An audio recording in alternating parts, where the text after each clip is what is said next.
currently facing is finding is something that is affordable, but doesn't where the agency doesn't lose total like control or access over like the content that's being shared, like I don't know that I'm doing a great job explaining it, but Well, there are a lot of things. If you have the paid version, there is an administrative panel that can control a lot of things. Mhm. Whereas if they are individual accounts, like there's no way my agency, says, well, Sue, you can't do this, but you can do this. So if they want to maintain some control, then they basically have to go to a paid version within Canvas.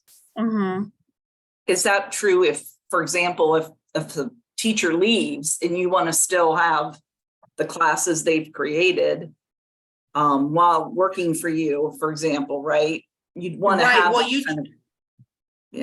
Yeah, all you would need to do is have someone else with the teacher role, and it would still be on their platform. So when we look at my dashboard, that would look, even though you may be involved in one of the classes that I'm involved in, you won't see everything that's on my dashboard on your account.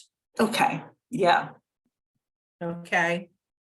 So I guess we can get started. Thank you for those of you who are here.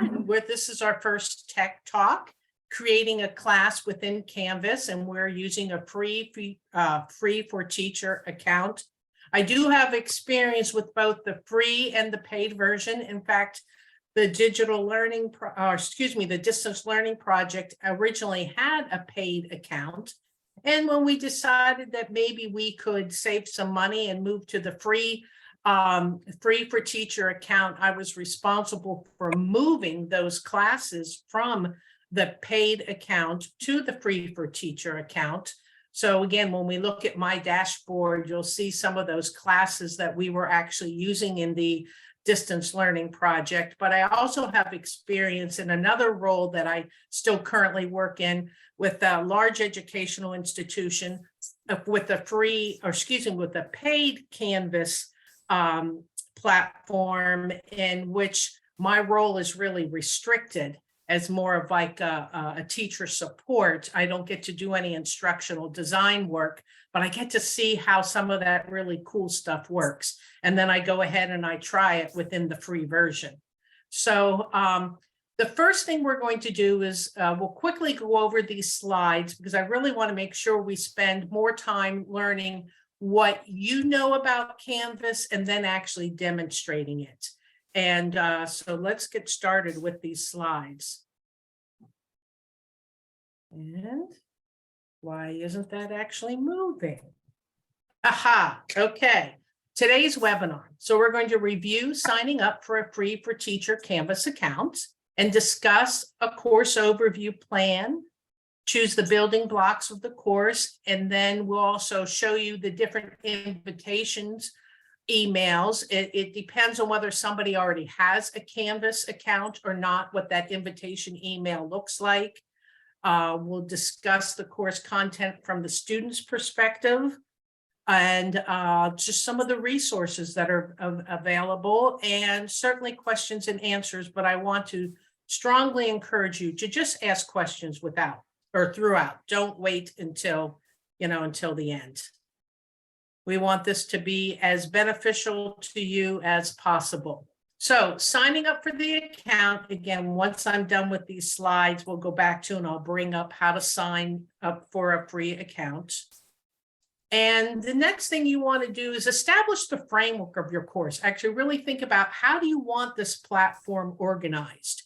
You'll find that one of the ways to organize the course is by modules, but then do you want these modules by topic, subtopic? Like, for example, is this a math class and then you want a fraction module, and then within fractions you're going to talk about adding fractions, subtracting fractions, multiplying and dividing, and then another module about decimals and another module about percents?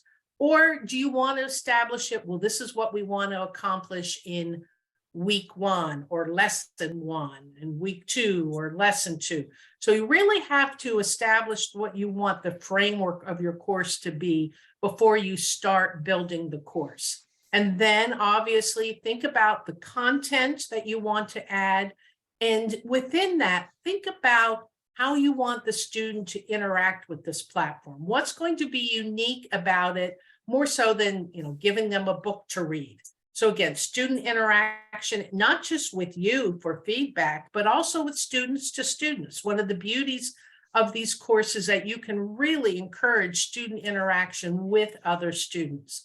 And then what assessment measures do you want to use? How do you want to evaluate what it is that they're actually learning? So when you build your course, you're going to see we have to start a new course. That's the actual what we need to click on, start a new course. There's some course settings that we have to establish, and then we start adding the content.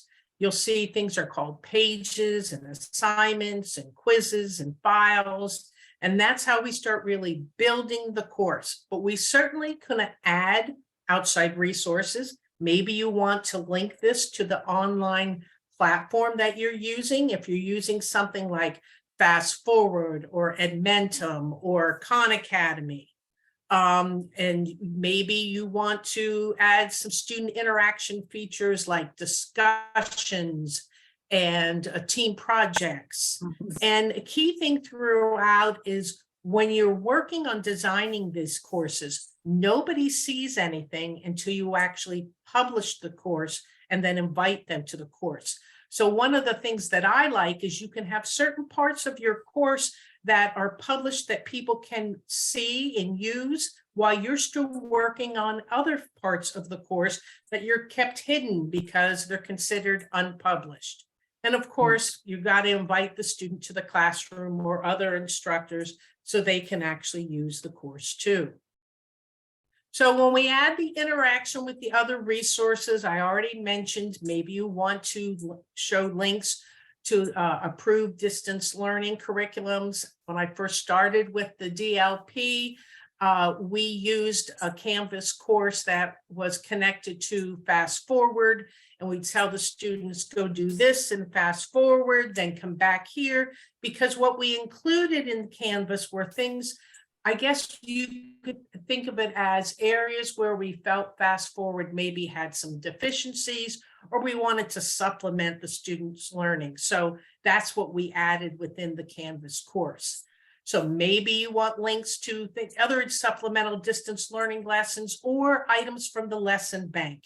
And that's something that Bethany's going to talk about near the end of the course, just getting you think about how you can incorporate other resources that you have, get them within your Canvas platform, because we all know a big issue is being able to give students, award them time for their efforts. So again, how do you get that all coordinated within something like Canvas or another LMS? Encouraging student interaction. Think about within Canvas, there's actually a conversation, which is like an built-in email within Canvas, or do you want to do things external to your regular email provider? There are announcements that you can use within the Canvas platform. Threaded discussions. This is one that's used quite heavily in my other role, that we have discussions where students have to react to a discussion prompt, and then they react to other students' replies. And it's really neat to see how involved students can get with each other over a specific topic. You can also schedule your online remote classes within Canvas. In other words, provide your Zoom link or your GoToMeeting links. And of course, if you get involved in those types of activities, we know we can get student involved by doing things like polls and using the chat or breakout rooms. So again, think about how you're going to encourage student interaction when you're building these classes.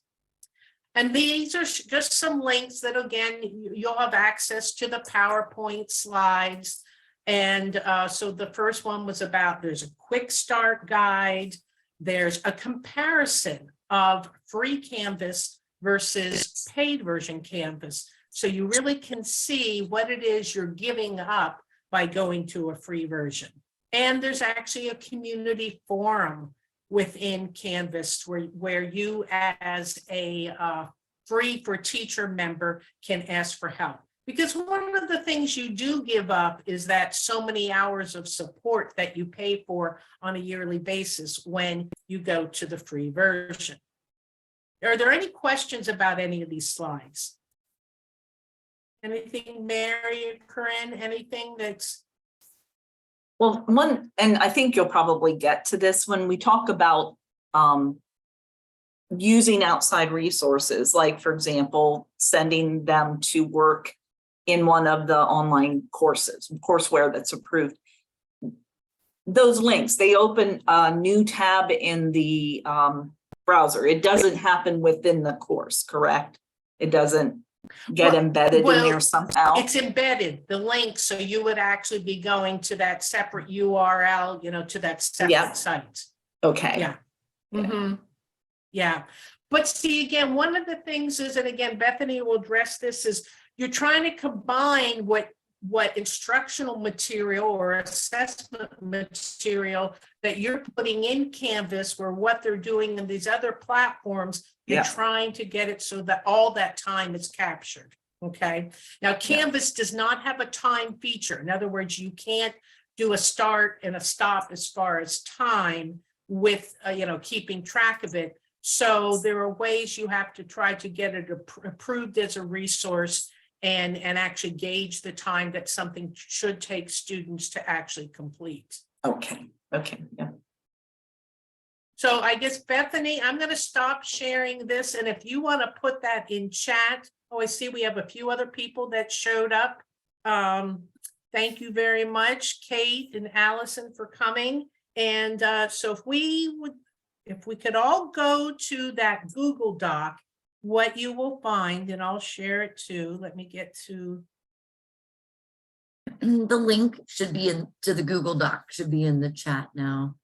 Yep.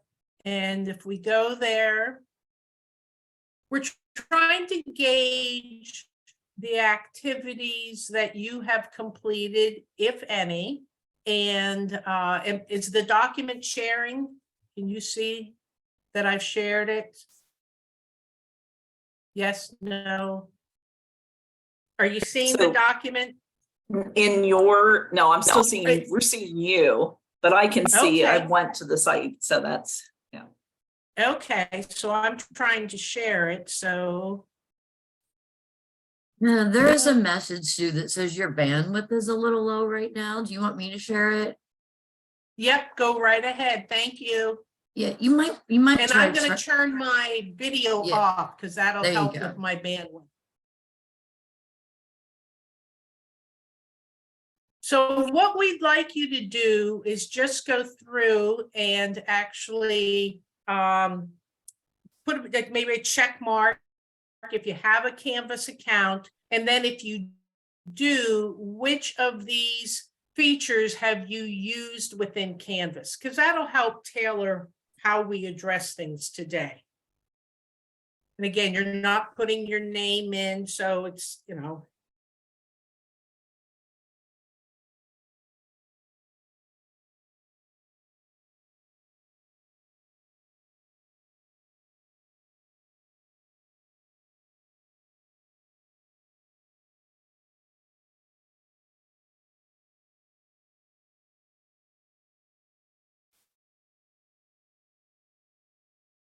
okay, so it looks like we only have one person that's used Canvas. And that's, again, perfectly fine. Okay, but as a student.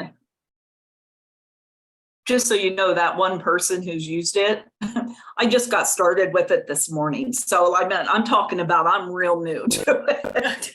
Okay. I'm flying by Okay. the seat of my pants. Okay. All right.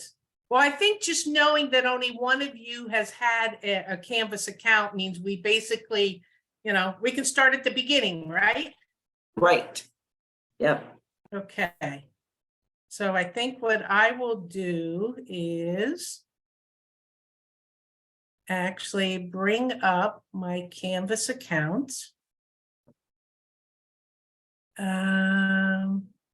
Let me see. Well, let's first start. And now.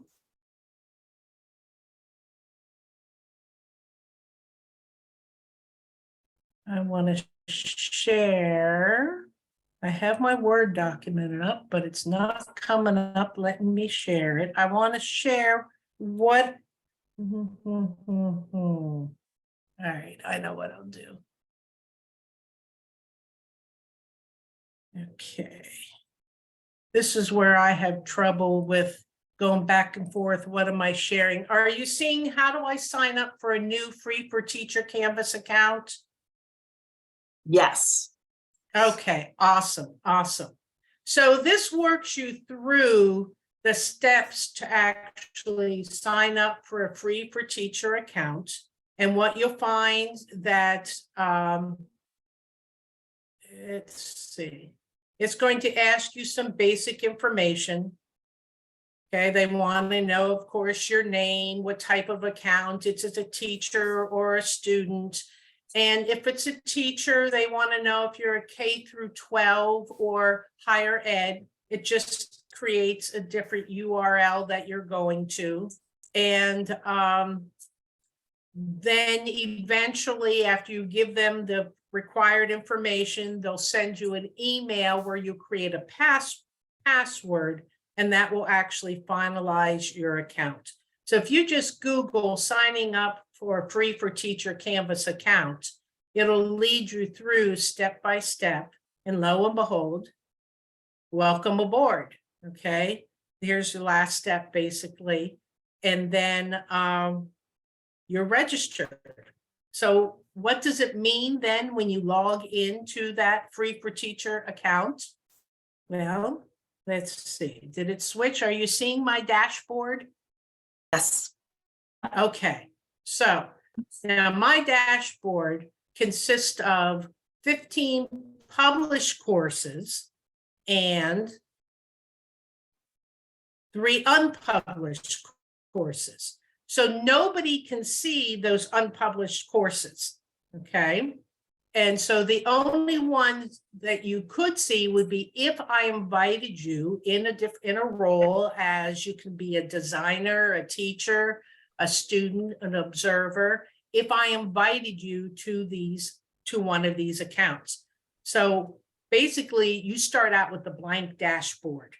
Okay, so when you first log into account, so what do you do to actually start a new course? Well, do you see this button over to the right side, start a new course? That's exactly what you do. So that's what we're going to do, start a new course. So it makes sense. You're going to have to title it. Well, you have a choice, manually created courses or NORAM. I didn't know what this NORAM meant because it didn't mean anything to me. And here in Structure, the company that basically developed Canvas had a big conference, and it stands for North American. So it must have been where you logged in for this course if you were part of this conference. So it's a manually created course, and we'll just call it December 2 Tech Talk. So I got to give my course a name. Create this. Okay, so what should happen, the first thing that pops up, settings. I can put an image in here. Here's my course. It's going to give it a course code, which I can change if I would like. Just some of the key things that I want to point out in here. Of course, you want to make sure you have the right time zone, which I'll just change that to Eastern. If this is for a specific term and it had a start and end date, you would obviously fill that out. Or if it's a specific course, rather than like spring term, fall term, whatever, if you have a course start and end date, you can restrict that. So you can see there's a bunch of different settings that you have to go through, updates. Some of the other features, sections, let's say you have 4 teachers that are sharing the same course. I would set up 4 sections, because then when you invite students, that teacher invites those students to their particular section. If you don't do that, all the teachers will see all the other students' activities, and it just makes it messier. So again, that's when I would use sections. The navigation, you'll see this listing is basically the same as what's over on the left-hand side of my screen. I can move them so that they appear differently. Sue, can I I ask a can quick ask- question? Sure. Sorry, I raised my hand, but I realized that you might not see it as you're rolling through this. Yeah, I'm sorry I didn't. That's okay. That's totally fine. Is this, I just wanted to double check, we're on the free version, right? So these are all things you can do with the free version. Absolutely. Everything Okay. I'm doing today is free version. Okay, so it's one free account, but you can still do multiple sections in a course for multiple instructors. So you could assign multiple teachers to a course. Yes, Okay, okay, Yes. just wanted to. that's just wanted exactly to right. Clarify. Yeah, and that's what we did for the distance learning project. We actually had multiple teachers using a course, and that's how we divided things up by sections. Okay, Yeah, okay. we learned that the hard way, I have to say. In that Yeah. all of a sudden we had these teachers, and then we're seeing all these different, well, those aren't my students, and then we Yeah. realized what was going Oh. on. Yeah, Yeah. okay. All right, thank Yeah. you. Oh, you're welcome. So on the left-hand side, again, you see all of these options, what they call this in the navigation section. So I can rearrange them. I can make some of them disabled. Okay, so if I knew that, let's see, I'm trying to pick one that let's say the big blue button, disable. And what you will find is that when the students won't see that. Okay, so you can actually limit to what the students see, because you know yourself, if there's something over here, they're going to say, well, what do I need here? What do I need to do? And obviously, if there's nothing for them to do, it's a lot easier not even to show them that option. So again, that's what this navigation option within the course settings. So we're still in course settings. Apps, lots of different apps can be installed with Canvas. Now, I will say you have to be concerned with these apps may have a free and a paid version. So not every app is going to be applicable to the free version. And then you have to decide if you're going to, within that app, get a free or a paid version. And of course, that will decide some of the features that you have within that app. Another tab, feature options. These are just some added items within Canvas. I really haven't used them a great deal. Now, if you see down here, this one called New Quizzes, I'm looking forward to that one. It hasn't been released yet, but in my reading about it, some of the quizzes that you are going to be able to do would be ones that, let's say, for example, sequencing of events, where you could list events and ask the students to sequence them in the right order. So moving them around, and that could actually be an evaluation measure you can use, or hotspots. So let's say if it's a science class and you have showing the body with different muscles, and you wanted them to be able to label specific muscles on the body. So that would be like a hotspot evaluation measure. So that's to come yet, even in the free version, I'm told. So I'm looking forward to that. Integrations, no integrations available. So again, those are that's all within the settings. So we'll just again, update course details. And now we're ready to actually start to add content. So we're going to go home. That's what we're going to do. And one of the ways that I like to design a course is, again, by adding modules. Think about those, the big picture of your course. So we'll add a module. And let's just call it, let's pretend this is a math course and this is fractions. So, okay, I'm going to have a module. There's nothing in this module. So now I need to add things in the module. Now, look at this title bar. This circle with the line through it, this isn't published. Nobody can see that, okay? I don't even have any other people in this course, so it makes sense. Nobody can see it. The plus sign is how we actually add items. We'll look at that in just a second. And then other options you can see if I wanted to move, delete, duplicate, excuse me, those are just some other things. So we want to start adding. Whoops, excuse me.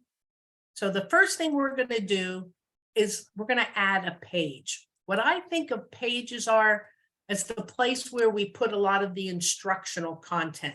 Now, I could type in here. Sorry, I got to create a name to my page. Okay, so I'm going to call this adding fractions.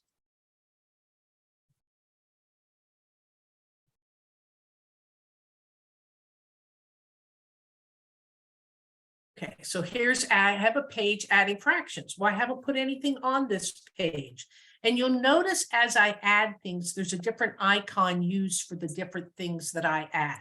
So with this adding fractions page, if I click on it, now I can start adding content by editing.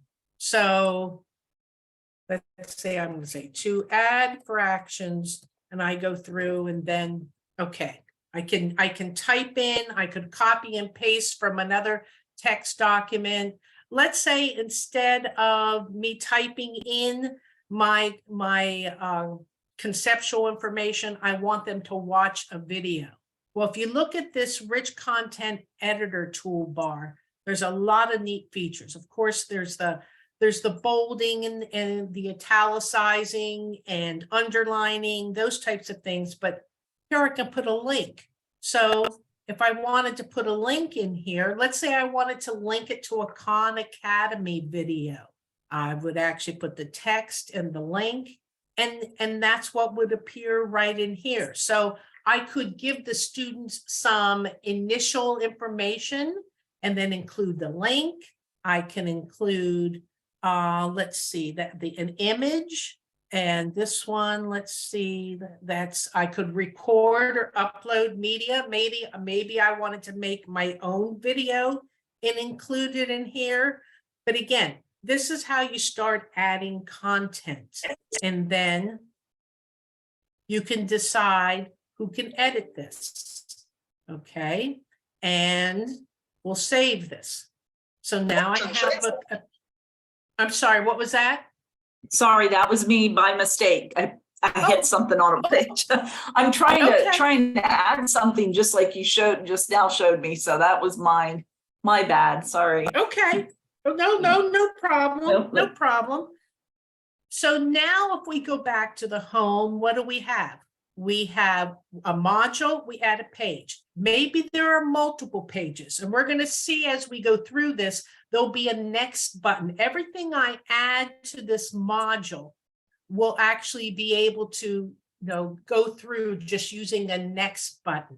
But I want to show you a bunch of different features.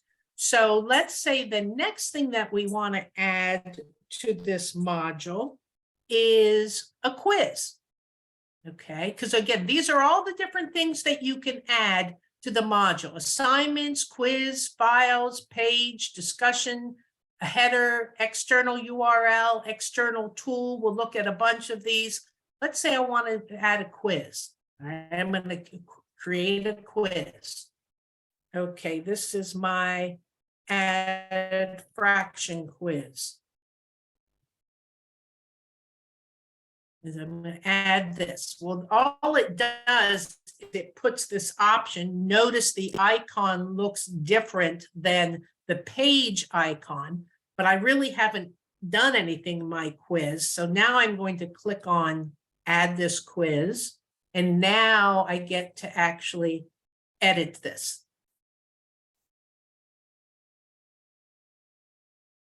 So here's my quiz.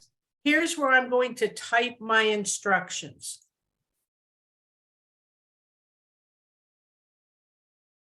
And here's where I'm going to set up, is it graded or not graded? Is it going to be considered an assignment? Maybe if it's a multiple choice or multiple choice question, I want them shuffle the answers because, you know, maybe I'm gonna let them have multiple attempts. Here's, do I want a time limit? If so, what's the time limit? Again, do I want multiple attempts? One of the cool features that you can do is with every wrong answer, if they would choose, do you want to give them a hint? Or if they get the correct answer, do you want maybe it's a problem and they have to do the work, but then with the correct answer, you want all the work to show so they can make sure that they actually approached it differently.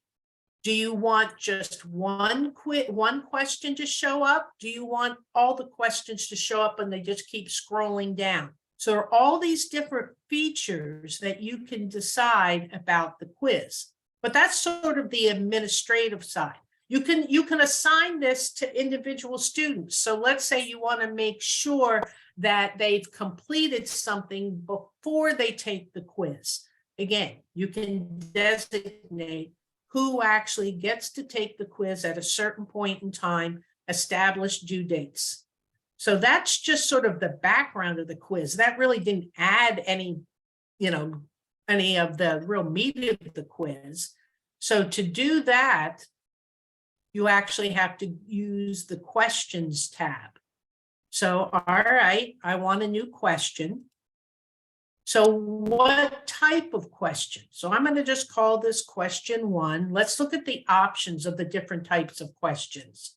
Multiple choice, true, false, fill in the blanks. All these different options are available.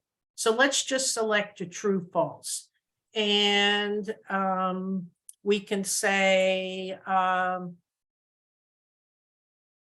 to add fractions, you need a common denominator.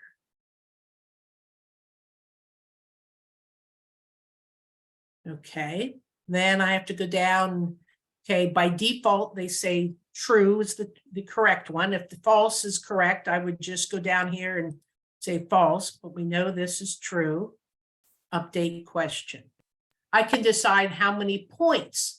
Okay, I could edit this to make maybe some questions are worth more points. But this is just the start. If I save this and I go back to this quiz again, I can add another question. Okay, so, no new question. Question 2, I can group questions. So that's how you build your quizzes. Going back to the home page, and let's see what else we want to add to this module. How about actually an assignment? So create an assignment. We'll call this, let's see, what do we want to call our assignment? Explain adding process. Okay, maybe we want them to be able to explain something. Okay, notice the different icon used for the assignment. So we click on that and we go to edit. And again, this is where you would type in whatever the assignment is. But one of the things I really like about the assignments is that they could just type their answer. If we choose online, they don't need any special, they don't need Google Doc or Word.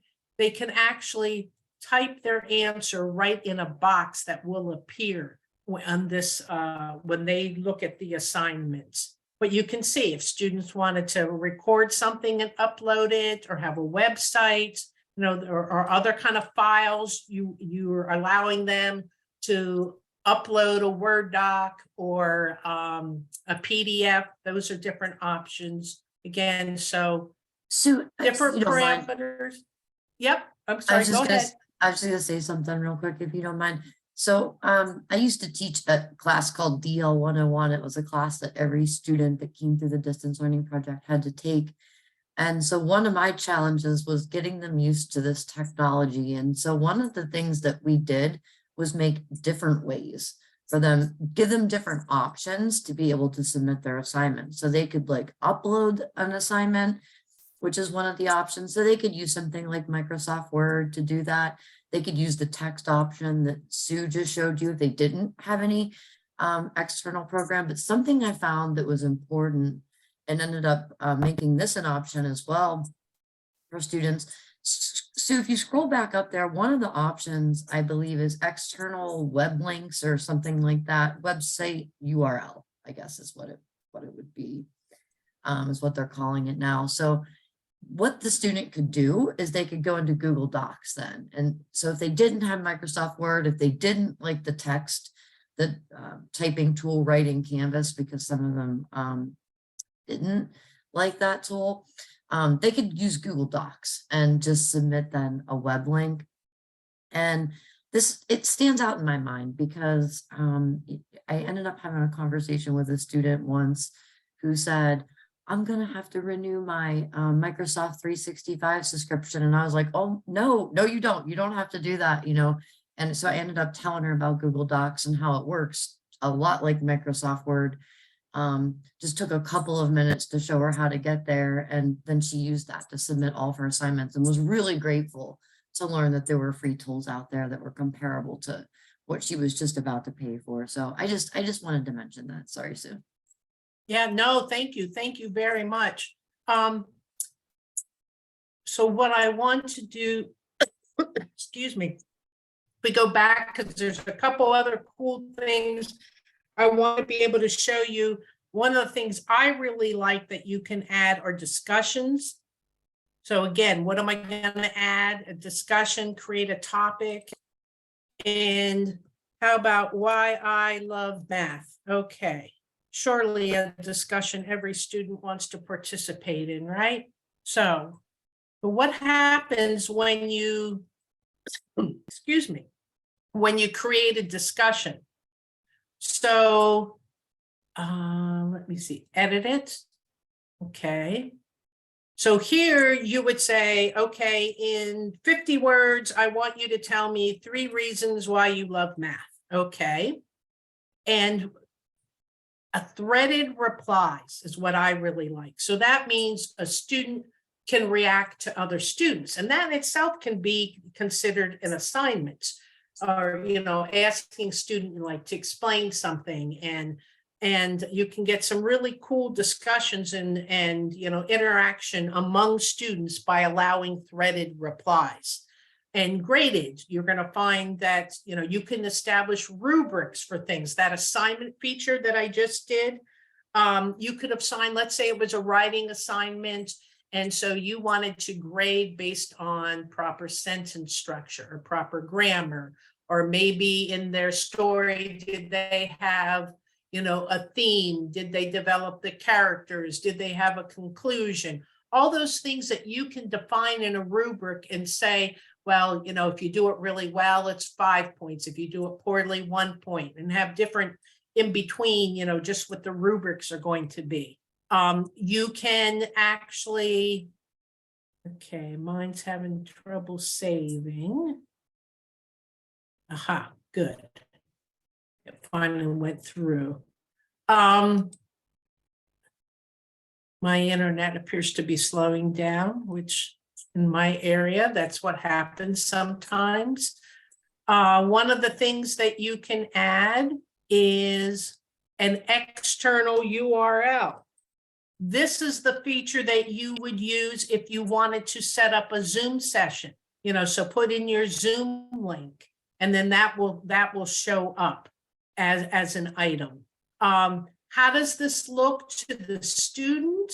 Well, if you go up top here, here's student view. So what'll happen, you know what? I did not publish these yet, so they're saying there's nothing for the student to do. So again, while you are, I have to leave student view.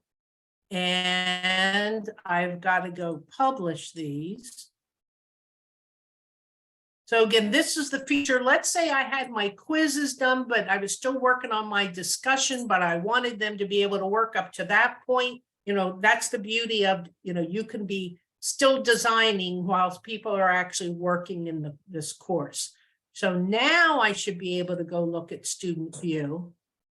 So what'll happen when the student starts, okay, so here's adding fractions. That page where I supposedly explained to them about fractions was first. Here's the next button. Okay, here was my quiz, and here's what they would do to start the quiz just by clicking on take the quiz. Here's the next button. This was this assignment, which I didn't really develop, but this was their assignment. And here was their discussion. And of course, that's the end of the module. So again, they could go back to their home page and they would go on to the next module. Now, one of the other things that you can do is actually use what's called collaborations. And you can have collaborations using Google Docs. You can even do Google Sheets and the presentation, the slides. The Microsoft Office, everybody has to have Office 365. And in fact, everybody has to have a Google account to be able to do this part. So there are other ways to actually, you know, get them to be able to use a Google Doc rather than using this collaboration tools. But let's say, for example, you had team projects and you wanted each team to use this tool to have, you know, a central place that they're doing their work. That's, you know, one way to do it. You have to be willing to authorize that Canvas has access to your Google Drive. So that is something to consider, whether you want to do that. Some of the other features, because I really want to leave time for more questions. So I'm going to quickly try to go through this. If we go back to the home page, import existing content. This is the tool that I used when I transferred from the paid Canvas account that we had. I clicked on this and it asked me, okay, what am I copying a Canvas course, or is it from Blackboard or Moodle? Okay. And I was able to import all of those things we used to have in the paid course into the free version. Let's see. Commons. This is something pretty cool. On the left-hand side, actually over here, Commons. So this is like a depository for what other people who use Canvas are willing to share with you. So this is nothing that I did. Okay, so I'm going to type in GED. So type in. And so here are some courses that other people developed that they actually used GED in sort of their title. So it's pulling that up. Maybe there's some great material in here and that you can import this. If people are putting this in the Commons area, they're saying it's okay for you to use. Okay, so that's another really great feature. Let me go back to my dashboard. If it's okay, can I talk? I'm sorry, what was that? Is it okay if I say a couple things about the Commons? Oh, yeah, absolutely. I'm sorry. Your mic, I think is I could barely hear you. Oh, can everybody hear me better now? Yeah, it is A little bit better. It is better. Yeah. Yeah. Okay. So I was just going to say, I have played around with the Commons a little bit. And in fact, I know some of you have seen the essay for the GED course I created. I put it into the Commons, and So you could search for my lesson in there. And that's also something that's approved for time. So it would be really easy to import my course that I created from the Commons into your course if you wanted to do that. So that's just a way to use it. Something else I noticed, just by the way, I know some of you are digital literacy specialists, and I know there's just a big focus in general on teaching digital literacy. And I noticed if you type in digital literacy, there's a whole lot of lessons on there. I noticed a lot in the 6th through 8th grade range. So, you know, some of those might be appropriate, at least at an appropriate reading level for our students. And I also saw some at lower levels and even college level courses for digital literacy. So there's a lot of stuff on the Commons already. So, you know, if you have content, your own content where you're teaching lessons, there's a lot of great tools within Canvas. You can load those lessons onto Canvas. But if you're teaching a new concept and you don't have materials, certainly the Commons can be an excellent place to start to find instructional materials and practice. And you know, a lot of these lessons I've looked through, a lot of them are really good. You know, they're set up with all the traditional instructional design principles. And I think, you know, not every single one of them, but a lot of them, if you were to submit them through our lesson bank, if you wanted to count time for them, a lot of the lessons I think would even be approved as is. So just something to keep in mind. Sorry, Sue, I Right, didn't fill the and mic. while you were, oh, no, thank you. And so while you were speaking, Bethany, I did actually just type in your name in the search code and it brought up your essay course. And then as you Yes, I can now found it see a too. digital literacy, Yeah. Yeah, There's a lot. digital literacy.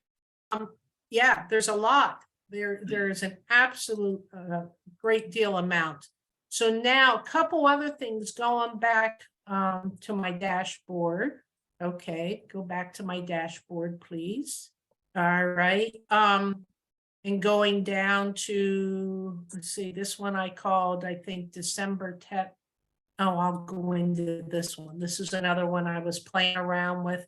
I want to show you how to invite people. It's as simple as people.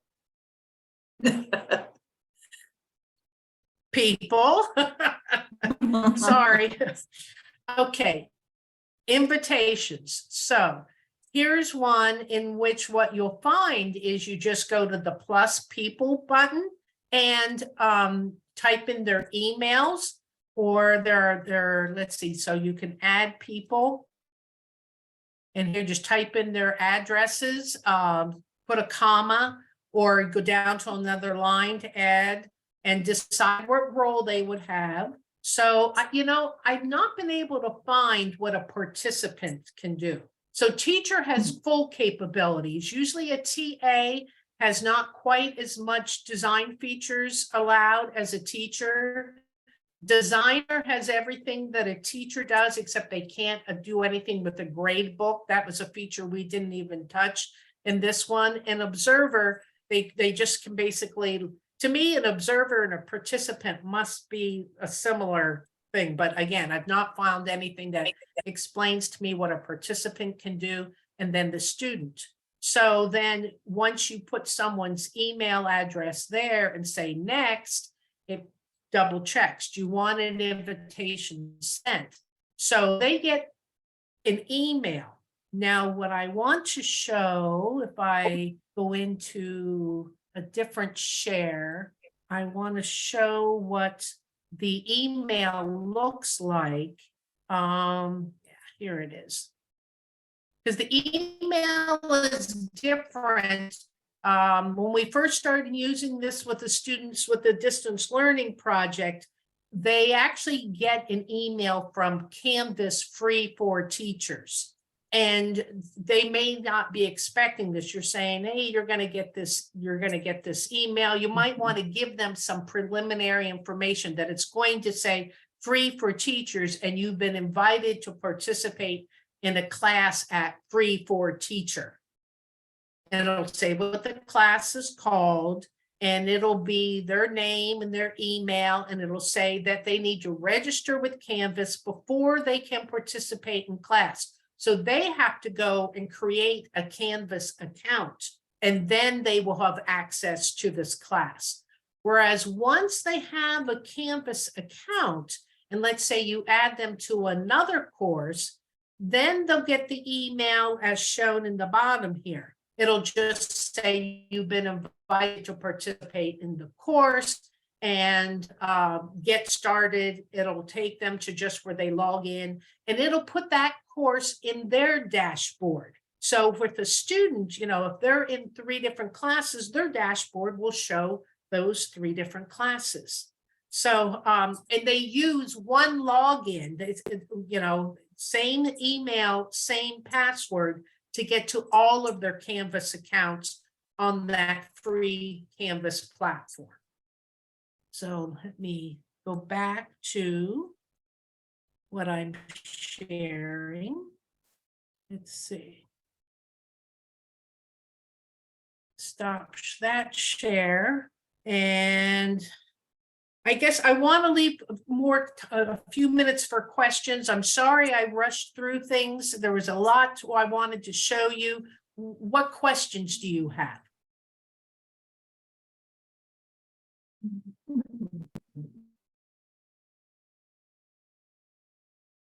Actually, something? you helped, Sue, because I just started playing around and building things, and I figured some of them out, but there's so many choices to make when you add something. So to settings and things. So it can seem really overwhelming at first. So I just kind of kept every setting pretty simple, standard, until I could build a course.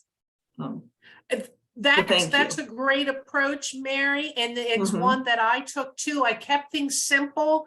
And then I'd say, okay, what if I do this and then just change this setting? And I kept going back and forth. The beauty about when you're in the instructor view, you can always go look at student view. What do they see?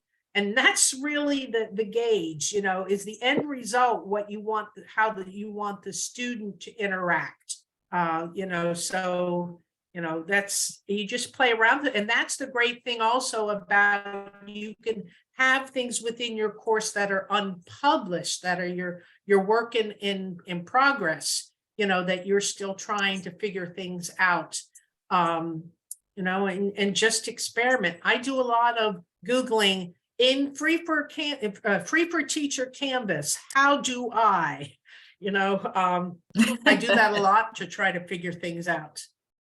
Yeah.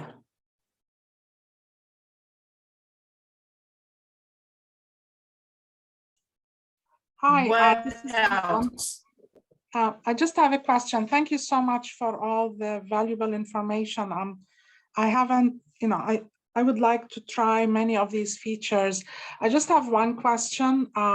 Is it possible to access Commons on the free Canvas? I really love the idea of Commons. I just did. Everything.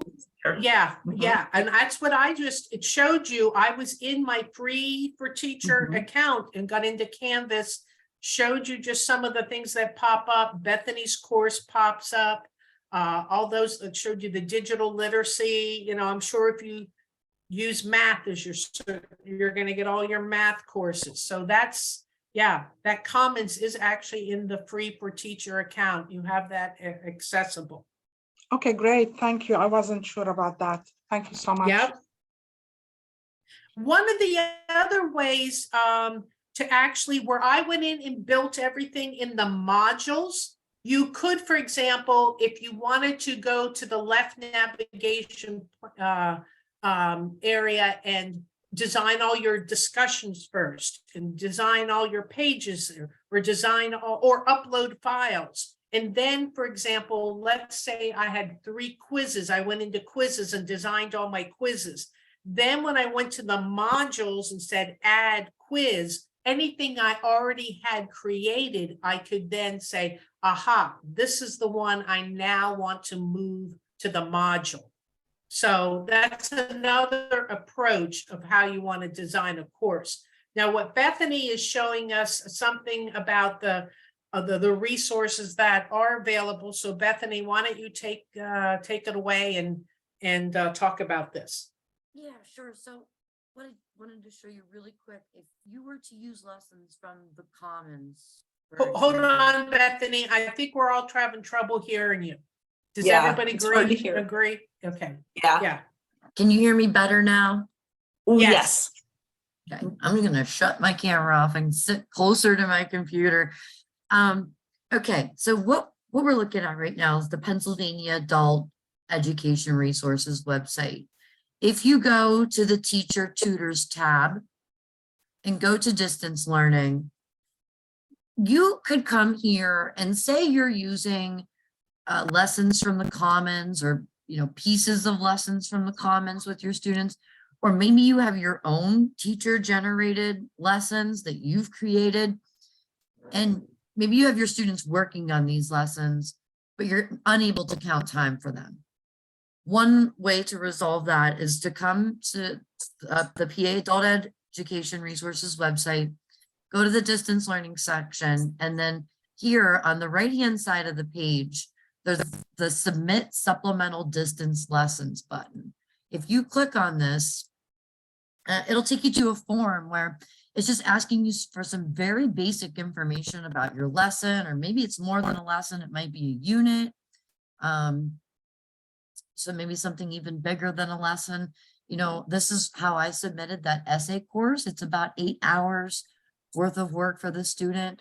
I only had to submit that one time in this form. And basically, if you have a lesson plan that has the standards on it and your objectives, instructional activities, and you have them all nicely organized on a standard lesson plan, it will likely be approved. And if we can't approve it as is, then the DLDE staff will work with you to get it approved. So, just something to keep in the back of your mind. If you have your students working on things in the LMS and can't count time now, there is a way to do that now.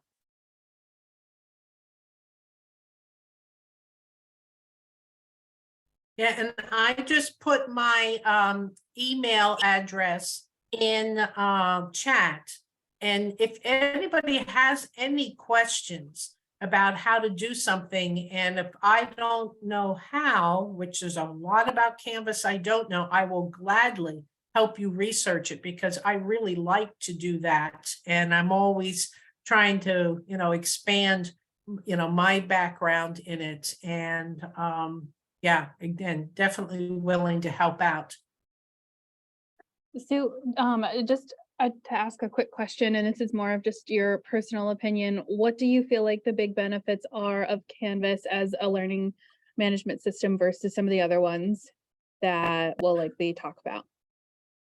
Well, I've not used like D2L or Moodle or Blackboard, so I have a limited, I can't compare Mhm. to them, but I like just the structure it gives you to your material. It really, to me, can create a complete picture for students. They see it all there. They know what they've accomplished and they see where they're going. So I think, I'm a person that likes structure, that likes what I just said. I like looking back and say, hey, I did this. This is pretty cool. Now, this is what I'm currently working on, but this is where I have to go. And so sometimes I know with some of the programs we've used in the distance learning project, students will go in and it seems like they forget where they were, they forget what they've done. And I see them repeat. So I guess it's an easier way maybe for them to keep track of what they've done. And especially, there is a grade book. It doesn't mean that you need grades. They can get sort of like the check mark or points just for completing something. And it's like, did I do that already? Well, they should be able to see within that grade book to track their own progress. So to me, that's a benefit of an LMS. Anybody else want to add something? I was just going to say, in comparison, it's free. We talked about the free version of Canvas, Mhm. so that's a major benefit. Google Classroom also free, but if you don't have the workspace for education account, there's limitations on it. Whereas with Canvas, they don't have those limitations. So also with Canvas, if you're not using Google Docs and things like that, then your students wouldn't have that learning curve either to learn Drive and Docs and all the things that go with Google Classroom. So from that perspective, if you don't already have that workspace for Google Education account, then it's, Canvas might be easier to get set up and it might be a little more user-friendly for the students. Okay. Yeah, that's super The helpful. other thing, Corinne, is it's nice for the students to always go to one place. So in other words, even if you want to incorporate Khan Academy or anything else and you have the links there, yes, it takes you there, but their starting point is always going into their LMS.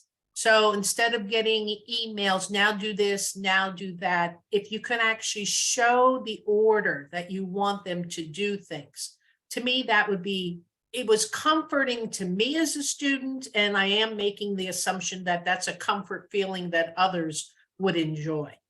Gotcha. Okay. Awesome. Thank you so much.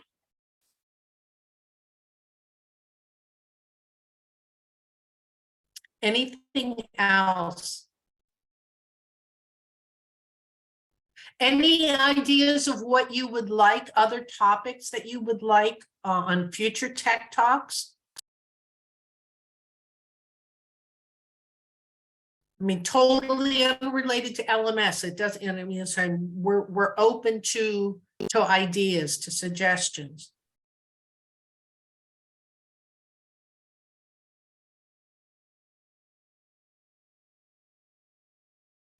And by the way, I know some of you may have heard me say this before, but coming in spring of next year, so 2023, I guess it's right around the corner, we have a course that'll be available in the PD portal for working with an LMS. And we'll kind of go through everything from kind of the very beginning to getting students engaged with feedback and discussions and things like that. So, look for more information on that if you're interested in the topic.